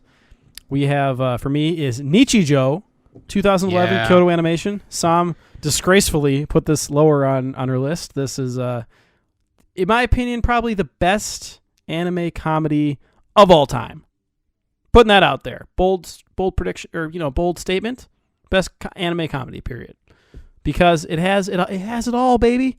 It has comedy. It has wholesomeness. It has like extremely clever jokes. It has metaphors, dude. You got the what's her name? What's that girl's name? Shit, I can't remember. The blue haired girl, Mio. Okay. Mio, yeah. She every time she takes a nap and falls asleep, or no, it's not her. It's her friend. Her friend takes a nap, dreams about Mio's hair cubes. And there's this huge like blimp where these people are just like having this crazy drama with the hair cubes, and they're like magical items. It's like the craziest shit. Like we mentioned earlier, they're fighting over a sausage that's falling. It's like it's really hard to describe. The deer suplex. You have the girl who keeps trying to confess to the student council president. Like he has Kujiro, yeah, he's like this extremely like prim and proper boy with glasses, and he has like a fluffy, not like a tie, but what do you call that? Like a fluffy shirt. Like fluffy the ruffles or something. Yeah, like the front of his shirt. It's like a old aristocratic style, and it turns out that's just a bunch of tissues. Like he takes one off and blows his nose with it. You have like these, just like this subversive comedy that you don't expect. You got Sakamoto, you got the professor. Sakamoto can talk, and the professor just like makes fun of him. She turns her It's assistant. a cat that Nano. can talk because the scarf he's wearing was an invention by the professor Yeah. that allows him to be understood. Yeah. She turns Nano's limbs into like bread and stuff, or like she just like it's crazy, dude. Like the way I'm describing it isn't it doesn't do it justice. There's no way. You got another girl who draws like lewd comics, like doujinshi basically, and she doesn't want anybody to find out. And so she just like beats up a police officer, like doing all these Matrix style moves, like when the paper drops on the ground. Like it's fucking crazy, and like all of this is happening in the same town. These simultaneous comedy events. It's like one Chimera Ant arc, but comedy style. It's hilarious. Best anime comedy, dude. Hashtag Helvetica Standard. All right. Yeah, Helvetica Standard. They got those little inserts doing jump rope. Yeah, the little intermissions between episodes, the little jump rope is so fucking funny, dude. It's basically a slice of life, like Nichijou, My Ordinary Life. It's a slice of life, but it's also a comedy, and it's very heartwarming and also hilarious. So, yeah. And it recently got a dub. I guarantee all you needed to watch is the first episode, and you'll just watch the rest of it just because it's so fucking ridiculous. Dude, like god tier animation. Oh too. yeah, and the animation for a slice of life Insane. anime is just like, oh man. They go way overboard. They don't need to do any of this. Yeah, but especially the sausage hitting the floor thing, like that's epic animation right there. I think my favorite bit is the hair cubes. I just like that one a lot. It's Yeah, the hair it's like cubes. this overly serious like group of guys, and they're trying to like make somebody laugh, and they get like sent down the chute like into oblivion. It's got this huge backstory about this royal princess thing. Like it was fucking weird. Yeah. Yeah, and it's like it represents like something incredibly nondescript, like that doesn't matter. And then they land on Mio's head, and she just wears them as hair ties or hair. Yeah, fucking funny, Yeah. dude. Nichijou's your number 6, dude. Let's talk about real quick some of our honorable mentions, huh? Since we're doing in SDN order, I'll just go first. I can just really quick say these. Symphogear. Oh yeah, agree. Kanata no Astra, or Astra Lost in Space. Robotics Notes. Inuyashiki, Excel World, Zombieland Saga, No Game No Life. I mean, Dragon Ball Super was this decade. I couldn't put it on my list. I just couldn't. That's kind of a sequel too. Yeah, that, and also just because it's yeah. Dragon Ball. It's, I just couldn't do it. It's not for everybody. It's for Dragon Ball fans. That's what it's for. So I mean, that's the same idea as One Piece and like Gintama, maybe, where like they're from previous decades, but they spill into this one. But there's like so much you need to watch, like hundreds of episodes just to be caught up. That's why I didn't put it on. So, 'cause like, Dragon Ball Super, even though it was this decade, it's a those sequel. are kind of their own category. Yeah, it's like a super long running stuff. Like I didn't include those. And then just a few more. Fruits Basket did not make my list. Fuck you, Danny. Sam. I know. I don't. That's Danny's fuck you. I'm looking at everything on my list, and I'm trying to find a place for it, and I think it's just not good enough. Like I probably could replace it with one or two things, maybe. I just didn't. But it's Fruits Basket 2019 is really good. I love it. As someone who grew up watching the original as well and reading the manga, I do love it. Megalobox, Shakugan no Shana. Hyoka was really good. Obviously, we talked about Hyoka. And hold on a second, I just saw it. What the fuck? Where'd I put it? Oh, right here. Fate Stay Night Unlimited Blade Works, and also Shirakuma Cafe, or Polar Bear Cafe. The reason why Polar Bear Cafe, you're probably going, Sam, that has all the Face Johnsons. Why didn't you put this on your top list? Because I just didn't. It might have, but then I feel like it's 50 episodes and it's kind of a short, but I feel like people would have been like, oh, that's such a Sam thing. And it wasn't like, I didn't enjoy it as much as the rest of the stuff on my list for obvious reasons. But Shirakuma Cafe is basically about this cafe, and it's run by a polar bear, a panda, and a penguin. And he's a panda. He's a panda in a hula skirt, and the polar bear surfs. He surfs. Bareface Johnson. That's what I got. What about you, Danny? And Shakugan no Shana. I don't know if I said Shana, but yeah, Shana I liked. Okay, sorry. Delete that. Go ahead, Danny. Mine bad, is Ping Pong the animation. You shut your mouth, Danny. Ping Pong the animation is an honorable mention for me. So sorry, not sorry, Nick. So sorry. That's a paddling. That's a paddling. I did like it. It's just you hyped it up. You talked about it so much. I didn't though. I didn't hype. Okay, whatever. You talked. Not that I care. Look, I don't care. You weren't gonna put it on anyway. You were gonna put Yamushi Pedal, and that was that. Whatever. That's okay. It's We have good. different lists. It's okay. It was good. We both like Baki. That's fine. Just What Say else you I got? Love You, High School Girl. Haven't You Heard? I'm Sakamoto. Oh yeah, that's a good one. Yeah, That one's Sakamoto, really dude. funny. That was a really funny show, actually. That one's really That funny. you know what? That should be on my list, but fuck, dude. Oh, Tanaka-kun is always listless. I forgot about That's that a good one. one too. Sakamoto had sorry. one of the best OPs of the decade. It really did. Yeah. Yeah. What else you got, Danny? Super cool. Love Stage, which is a yaoi, and Ajin, I really liked, even though it was CG. I enjoyed that one. Goblin Slayer, I kind of liked. Magical Girl Sight. Yeah. Yeah. Vinland Saga, From Me to You, Megalobox, The World's Greatest First Love, The Case of Ritsu Onodura is another yaoi, which I really like, and I'm reading, and it's still going on. There's just so... This to make a top 50 list was really, really, really hard. And I really struggled. So, there's just a lot from this past decade that I really, really liked that I didn't mention in the honorable mentions. Those are just a few. So there were some on Sam's honorable mentions that I've seen. So, Okay. Yeah. All right, Nick? it's mine, baby. All right. I'm going to start with Precure, the little girl magical show. Dude, I started Hug 2 Precure, and that show was fucking great. I just didn't get a chance to finish it. There's a whole bunch of seasons. You can pick and choose. I think Hug 2 and Smile are some good starting points. They're all about 50 episodes, though. Didn't get a chance to finish them. Probably would have made the list. Daily Lives of High School Boys. We covered that one. Monthly Girls, Nozaki-kun. High School of the Dead. Let's see. What else? ReZero, just to trigger Mac. Let's see. What are things that... Plastic Memories, just as like kind of a crash and burn show that was... It had like a really good premise, but it just didn't quite make it. Cross Ange. It's just like the trashiest show ever, dude. I really wanted to put it on, but I didn't have space. Violet Evergarden. I thought about that one. Some great moments. Tamako Market plus Love Story. Good KyoAni show. Rage of Bahamut. One of my favorite game adaptations. Vinland Saga. And then there's a couple shows that I didn't. High School of the Dead was also fun.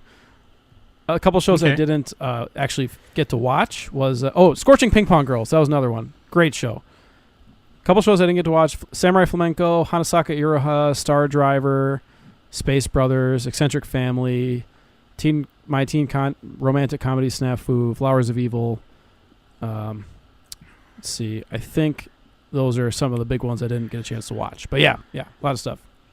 Some of the big ones I didn't get to watch were Haikyuu, Space Dandy, Sabe, the one with the airsoft. Oh, and then Disastrous Life of Psyche K is supposed to be funny. That's on Netflix. Yeah, there was a sequel for that this decade too. Yeah. Also. But yeah. Alrighty, those are some of our honorable mentions. Girls Last Tour. Forgot to say that. Girls Last Tour. Yeah. Flip Flappers was pretty good. Yeah, I cut Flip Flappers from mine just because. But it's that's like a spectacle though. It's Humanity really Has Declined had some good moments, but not quite. For my top 5, for me personally, I'm just gonna go quick on them. I don't really, except for the last couple of ones, but these next 3 for sure we already covered. But my number 5 is Demon Slayer. Yeah, boy. My background on my phone has been Nezuko for ever since it aired. Like I have not changed it yet. I'm probably not going to. I just love Nezuko. I want to take care of her, and I want Tanjiro to know, bro. If you out there listening to this podcast right now, I love you, man. You got this. You got it. I was on my list too. It's gonna be fine. The Hashira though, Tomioka senpai, call me. Let's go on a date. No, I love Demon Slayer, man. So good. 27 episodes. I'm excited for the Mugen Train movie coming out soon. Ooh, so excited for it. So excited. Oh yeah. Manga goes crazy is what I hear, but dude, I love the butterfly girl. I didn't mention that when I started talking about it. Yeah, the Hashira. She's one of the Hashira. She's got the really thin sword. Well, there's 2 of them. Yeah, there's like the young girl, then the older teacher. Yeah, she's Shinobu. Shinobu's the other one. Shinobu's the younger one who's not a Hashira yet. But yeah, dude, I love it. The progression of characters. No, Shinobu's the older one. Kanawa's the younger one. Oh, that's right. Anyway, that's right. Yeah. Love Demon Slayer. That's my number 5. Bus show. I liked that last arc where like Tanjiro is kind of unintentionally making her fall for him. he's like he did something with flipping a coin, right? Where he's like, I'm gonna flip this coin, and if it's heads, then you have to follow your dream or something. And yeah, she's like, what would you do if it was tails? She used the coin to make decisions for herself. Yeah. Oh, that's right. I think he told her to like stop doing that. And then so she's like, what would you do if it was tails? And he's like, I'd keep flipping till it was heads. And she's like, oh, nut. Didn't actually do that, but it was great. It was really cute, yeah. I actually enjoyed the spider. Yeah, the spider arc was like the mini most spider arc that they famous had. one. Yeah, especially the finale of that. Oh my god, dude, that episode with her flashing back to Tanjiro's family. And he's like learning about the fire dance, and then like as he's spinning toward the master spider guy. Yeah, so good, so good, dude. So yeah, that's my number 5. I think that video on YouTube has like 5 or 10 million views. Probably, just that scene, most likely. And then it goes into the ending theme, and it's like perfect. Like that's like the perfect episode. So good. Should have put that show higher. I put it too low. All right. Danny, number 5. All right, my number 5 is Cardcaptor Sakura Clear Card. There's another Even one that I though- didn't get to Bold finish. move / Yeah. fuck you. What? I don't know. Why are you Why? Isn't card captors from like the 90s? Okay, hold on. Yeah, but this is the clear card arc, which is people were waiting for them to animate this for a long ass So time. can you watch this without the old ones? You technically can, kind of. Yeah. Okay. Yeah. All right, good enough. Whatever. Yeah. You don't technically have to know what's going on in the first, like, in the original and stuff. There Good there enough are for me. some I people. accept. There are some people that like, who the hell, like, if you don't, it's good to watch the original just so you know like what the hell is going on. But this is like a completely like new thing. It takes place in the whole and, next like- year and everything. So yeah. Yeah, it literally takes place in the whole next year and everything like that. There's new cards and everything like that. So, and Sakura is like kind of struggling with these dreams with this strange cloaked figure that she keeps seeing and everything like that. She doesn't know who this person is who she keeps seeing in her dreams and stuff. So that's pretty much the entire show. Is Sakura learning about these new cards that she's experiencing, because her old cards, she in a dream she sees transparent cards, and she woke up in the middle of the night and she went to go look at her cards, and they were all transparent, like they're like gone. Yeah. They were gone. There's no magic on them or anything like that. So she got scared, and so now she's just trying to face like who this cloaked person is that she keeps seeing in her dreams and everything, and like who are they, and you find out at the end and everything. So but it does end on a cliffhanger, and the manga goes further, so people now people are just waiting for them to animate the next part of it. So, but it came out in 2008. There's an OVA. Wait, is 2008? 2018. I mean, sorry, 2018. Sorry. Okay. I was confused. My brain. We could do a top 50 of last decade. Okay, eventually. just hold on. Hold your Oh my hold God. your I'm horses. saying eventually. I'm eventually planning #planning on the podcast. Hold your butts. Eventually, All we should right, do that. fine. Everyone take a Eventually. shot, but yeah, hold on. Just hold your We butts. need to take a break. But yeah, no, 2018. There is an OVA that explain, like, it's a little prologue of before the before events that happens, and then there's the 22 episodes of it, and Studio Madhouse did it as well. So Sure. Alrighty. Yeah, I love card captors, and I'm gonna catch up on reading. I reread the original manga, and I started Clear Card, and I it's so good. haven't finished it. But yeah, I love it. I love Yeah, Sakura so much. She's so cute. it's such a good story. Yeah, it is. It's really awesome. It's clamp, very top notch storytelling. Clamp gang. I need to Yeah. watch Card Captors. I still haven't seen it. Just watch. Yeah, we gotta watch the original. Don't watch the WB, the kids WB dub. It's so bad. Yeah, don't watch that. You gotta watch. Like, Believe it. No, no. Oh man, believe it. Okay, Nick, what's your? It's on Crunchyroll, Yeah, it's on the original. Crunchyroll. All right, Nick, what's your number 4? All right, don't ever call me a hipster again, because my number 5 5, is sorry. Steins Gate. Steins Gate, 2011, specifically the first season. Studio White Fox. This is, I think, the number 3 ranked anime on Mel. So, like, yeah, I'm mainstream, Nick. I wear UGG boots and North Face and drink Starbucks. Okay? North Face. So, yeah. Steins Gate, man. Steins Gate. Look, this is. I think we covered this at one point. We did. But this also has a sequel. I haven't seen that yet. I know the first scene's got to be better though. Look, this That's is what I've heard. a sci-fi thriller to the T. Like, that's what it is. Sci-fi thriller and a little bit of romance in there. A better romance than a straight romance, because there's other shit going on. That's what I like about my romance. I like other shit going on. Okay? You got Okabe, you got Kurisu, You got Mayuri, you got Itaro, you got Suzuha, you got a bunch of characters, and it's a very visual novel feeling show, but it's directed and musically scored in such a way that makes it extremely exciting. Okabe's like slowly losing his mind because he has to keep going back in time with his reading Steiner, and he has to like change the events of the past and the future in order to save his friends, basically. And that's like what the show is, right? So, dude, it's a time travel show. It's fucking crazy. Like, how do you not like this? This is great. This is a great show. It's a thriller.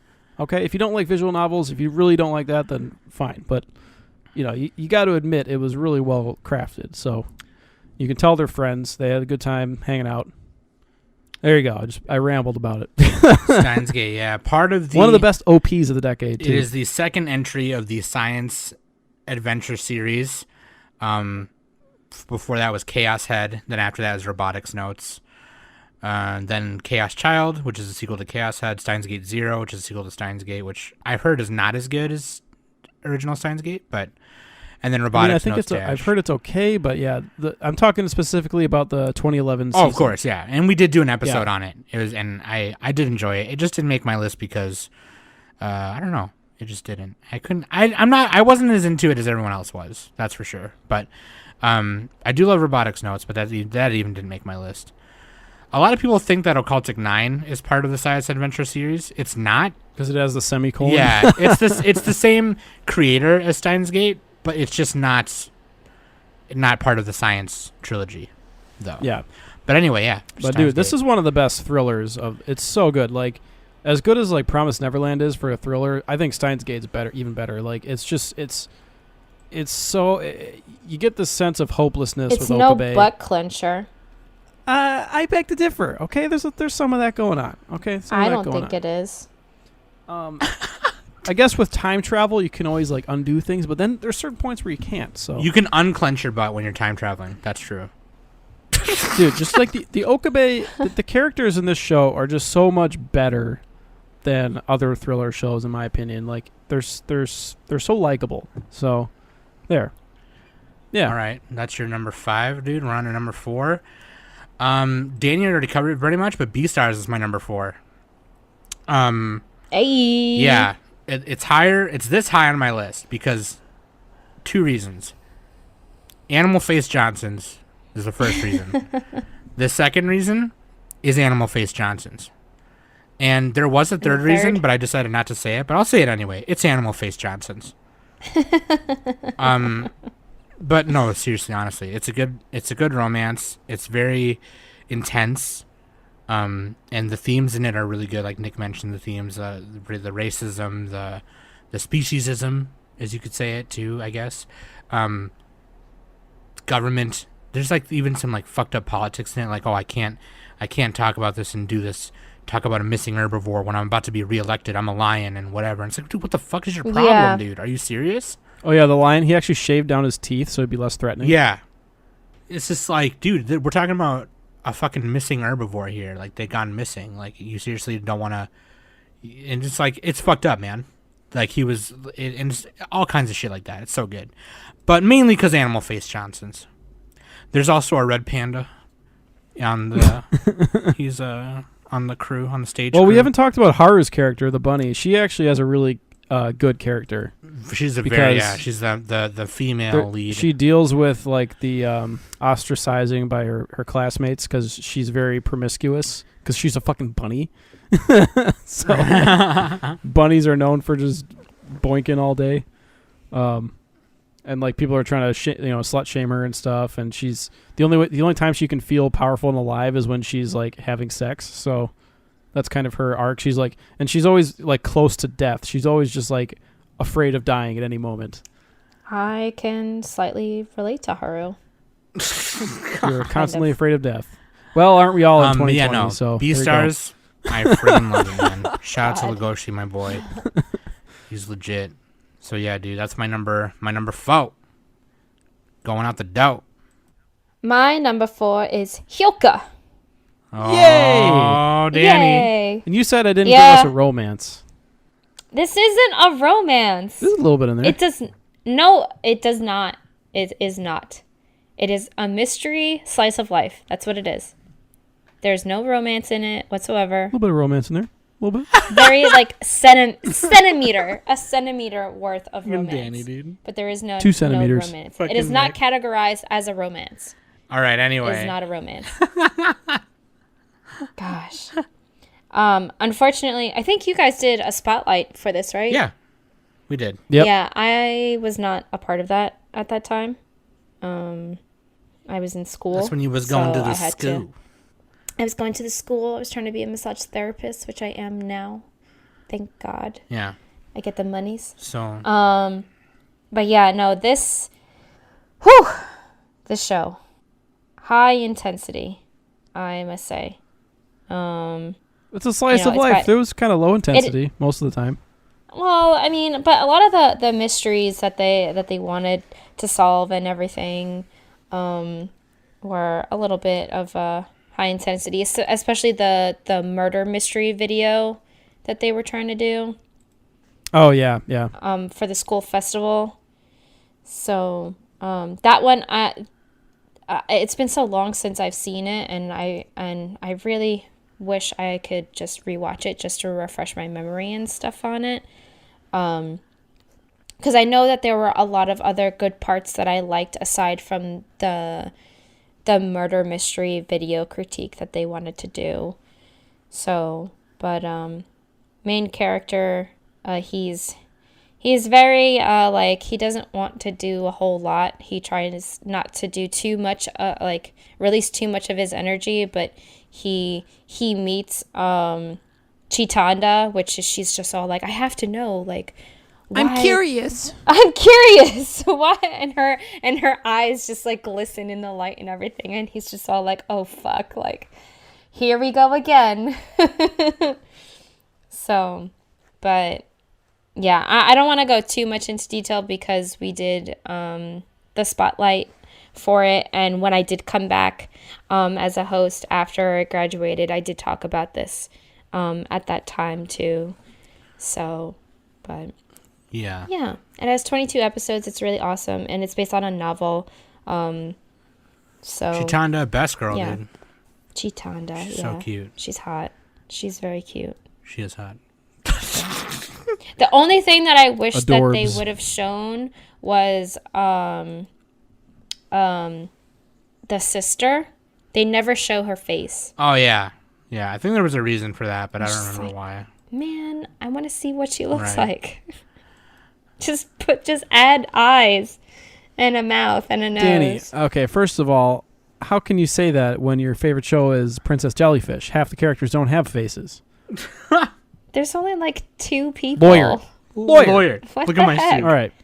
That's different. All right, that's different. All right, Nick. What's your number 4? They were main characters. This is like a support character. I just wanted to know what she looks like. God damn it. Anyway. good. All right. Number 4, Nick. Going from Hyuka, we are doing another... I don't have a transition. JoJo's Bizarre Adventure. Okay, finally. You're wondering when I was going to say it. JoJo's Bizarre Adventure is my number 4. 2012 to 2019. I'm including all seasons of it that aired this decade. And yes, there was OVAs from like the The year 90s. 2000. Is like the year 2000. somewhere in Yeah, there. yeah. And I think even one earlier. But, I mean, because it's based on a manga that started in the 80s, I think. Yeah, manga's But old as fuck. they finally brought it. David Production did this. It's dude, this is just like an extremely influential shonen property. Like it influenced a lot of Capcom games, a lot of just like pop culture in general. Like even like it influences fashion in real life. It's just like and it pulls too from other stuff, from like Fist of the North Star. It pulls from that. It pulls from other things too. So like JoJo's Bizarre Adventure, it is what it is. It's bizarre. It's a very it's a crazy show. Like the first season, you're dealing with like vampire Nazis, rugby, dogs getting incinerated. For some reason, the guy Araki likes to kill dogs. It's a little disturbing. That's, I guess trigger warning if you don't like that. There are brief scenes. You don't actually see it, but anyway. And like the Dio is stealing JoJo's wife, and like it's fucking crazy. And like I'm talking about every season. So the first season it's very straight, very linear, like straight away. But you do get Zappelli in that season. And he is a lot of the characters are named after classic rock bands and like rock references. So he's like Led Zeppelin. You have You have the Pillar Men who are named after. There's like AC/DC, I think. Well, is one of them. Dio Like, himself is named after Robert James Dio and the band Dio. yeah, Dio's named after that. I mean, Robert like, you got a ton E.O. of stuff. Speedwagon. Speedwagon, yes, Speedwagon. Speedwagon, yeah. Dude, it's crazy. And they play the song Roundabout at the end as the ending theme for the first two seasons. Roundabout. Yeah. And that actually was a trouble because they had to license that, and it's a fucking pain in the ass to license that shit. So, yeah, JoJo, it's a shonen action adventure. These characters are in the first couple of seasons they're dealing with Hamon, which is like a breathing water power type thing, and then they changed to stands. And stands are essentially like, it's like an avatar or like a genie that's like standing next to you. It's kind of like this ethereal thing that can also affect reality. And the stands are where the show gets really crazy because each stand is like totally unique. It has different powers. I mean, you got like the basic stands like Star Platinum that can punch and they're just like super fast and super strong, right? They can just punch the fuck out of you. So, that's where the aura comes from. That's where I think it's Jotaro. Jotaro Kujo one is of the the one JoJos. who has The big tall JoJo with the black coat. Yeah, he's delinquent. He's doing that. He fights. They're all kind of delinquents in a way. That's true. No, the first one's not. But anyway, yeah. So you get these stands, and they Araki just thinks like these super creative ways to use them, especially in like once you get to the third season and fourth season, it gets like really crazy because in the fourth season you have one of the characters who's a mangaka, and I forgot his name. I'm really bad with names, but his stand can like. He can basically write for you what to do, and you have to follow that. And it's like scrawled into your brain, like they peel away your face, and it's written on there like a comic. It's fucking crazy. I forgot the name of it, but yeah. And then you have other stands that's like this stand is just a fucking boat, and the stand is controlled by a giant orangutan. Like it doesn't make any fucking sense. There's a dog that has a stand. And like in the first few seasons, they're fighting against Dio. He's like this ultimate evil vampire guy. And he's just trying to take over the world. He's just like pure evil. And then later on, you get into these really wacky villains. I think up till now, they've animated the fifth season for or the fifth part of JoJo. Like I think there's 8 parts of JoJo, give or take. I think there's 7 or 8. Yeah, like Steel Ball Run is one of the later ones, but they haven't gotten that far. They've gotten to Diamond is Stardust Crusaders was the third one, then Diamond is Unbreakable, and then oh my god, I'm so bad with names. The fifth part. The gay part. The fifth part has a lot of gay vibes to it. It's Golden Wind. Golden Wind. And that one takes place, I think, in Italy, and or Naples. And so they're like dealing with mob bosses and stuff. But yeah, dude, it gets super crazy. I really like the fourth part. I think the fourth part might be my favorite one. That takes place in this quiet town, and there's like a bunch of murder mysteries going on. You have Yoshiaki Kira, or you have Kira, who's like the villain. And you have the mangaka guy, just like this alien dude. Like, I'm just babbling at this point. I'm not making any fucking sense. There's so much to talk about. At this point, there's over like 120 episodes of the show. But yeah, like every show is basically like a mystery, action, thriller, comedy, all of the above. All the character designs are insanely creative. They have unique stands. I think JoJo's is on. I think it's on Netflix right now. But yeah, it's on a bunch of places. I also just need you to straight up know that one of the characters in the later arcs, JoJo Lion arc, which is like part 7 or part 8, his name is literally Jesus Christ. Oh my god, dude. But yeah, so think of JoJo's like this: the Joestar family. Every arc it centers around like it's a different. Character, a different JoJo. So it's Jonathan Joestar, then Joseph Joestar, then Jotaro Kujo. You guys are talking about this way too much. Right, no, Danny, I know. No sign. I just want to say this last part, and then we'll move on. There's romance in JoJo and sports. I just want to say this last part, and we'll move on.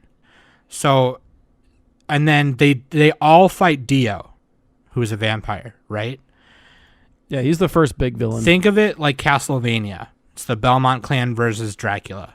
And every Castlevania game is a different Belmont, and you're dealing with a different kind of thing. That's basically what JoJo's is, except 10 times more weird and crazy. And better. That's all I wanted to say. But yeah. Best shonen of all time, question mark? Question mark? I don't know. I don't know about that. I think it's the craziest one. It's definitely the craziest one. Yeah.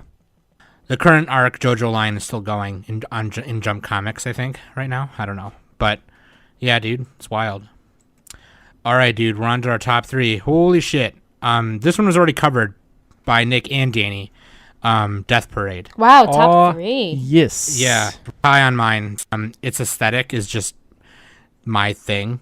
Dude, I told you would like this Nick, show. yeah. I kept trying to get you to watch it. Yeah, Nick was like, we're going to cover this one. I'm like, nah, this seems dumb. I don't want to do that.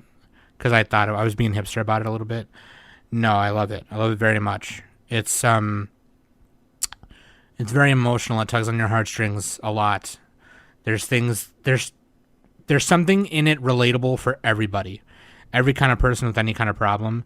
You could probably relate to one episode of this, at least. And I think watching the Arbiters having to do the things they have to do, who are you to judge? You know? Like, who are you to... Exactly. And how can the Arbiters even judge? When they see a snapshot. Right. And they make this... And that's part of the question that they make asking. this really huge fucking decision for actual people without having to gone through life themselves. And you just have to kind of think about what that means in your everyday life when you make decisions. And other than that, the animation and the aesthetic is just... The art style is amazing. Death Billiards is really cool as well. I really love Death Parade. I love Death Parade. So it takes my number 3 spot. And, yeah. Death Parade, dude. 2015. Great. Watch it, dude. It's on Hulu, too. So if you got Hulu and Crunchyroll, I think. So, hell yeah, dude. That's my number 3. It takes my 3rd spot. All right. Well, here it comes. My number 3 is Haikyuu. Finally. We were waiting for it. Yeah. Haikyuu is there. It's really high up. I love this show. Production IG. It's still ongoing. The 4th season is almost over. Next Friday will be the last episode showing. So, and soon I'll be recording a solo cast of a full review on the 4th season for that. So, but little rundown, it follows Hinata, who's like a very short, he's not gifted with any tallness. He's very short. He's my height. He's like 5'1". So, and he wants to become the next tiny giant at Karasuno High, where the tiny giant played and stuff. So, and he's a novice to volleyball because his middle school didn't really have a volleyball team, and he was the only member of the boys volleyball team. So, yeah, I'm not going to spend too much time on it because Nick doesn't watch sports shows like this, and I watched the first 8 episodes. Sam hasn't watched it yet, so I fucked up. That was my bad. And celebrate the it, Danny. This is your time to celebrate. Don't let us take time away. I mean, what else am I supposed to say? Like, I don't know. this show, the animation alone for it and is just great. How they're very accurate with the rules. I mean, not like the rules, but like the accuracy when it comes to real life volleyball and stuff like that. And I have to say they really they really emphasis on the eyes of this show. I actually talked a little bit about this with the Weebology podcast because we did a segue for Haikyuu on their podcast, and I really went in depth on that because they'd never seen it, and everyone is literally talking about this show, and it's really, really hot. Like the score for Mal is really high. It's for the first season alone, it's 8.6. So, and its popularity is 68. I think one of the highest sports shows there is. So, yeah, no, I love this show. It's so great. Only thing that I nitpick about the show is recently the third season on, they've been shortening the episodes. So there's only like the third season, I want to say, has 10 episodes, I think. And this fourth season only has 13. So, and I'm just not all. I'm just like kind of upset about that like why shorten your episodes like that when your first two seasons were 25. So, but the third season is top notch. Like they go against. Better to have some episodes than none, though. You know, at least they're putting out seasons. Yeah, I guess. You might be covering this in a Anime Summit Danny cast soon, right? Yeah, I will. So maybe you're suggesting perhaps people become a patron so they can listen to the for as solo little as yeah. 25 cents an episode, you can become a patron.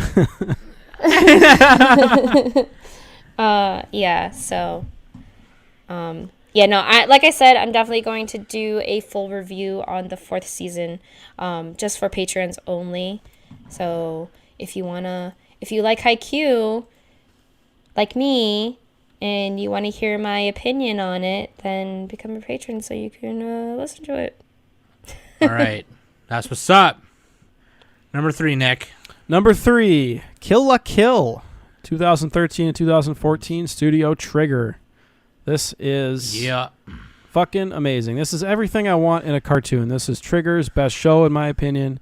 It's they're the former Gainax employees. They you know, this is kind of spoofing on Project A-Co, Blazing Transfer Student, other Gainax properties. Well, this is Studio Trigger, but like just older shows. Like this is a homage to anime. Like it's a love for anime, like Shirobako, except it's not talking about anime. It's just like a regular story.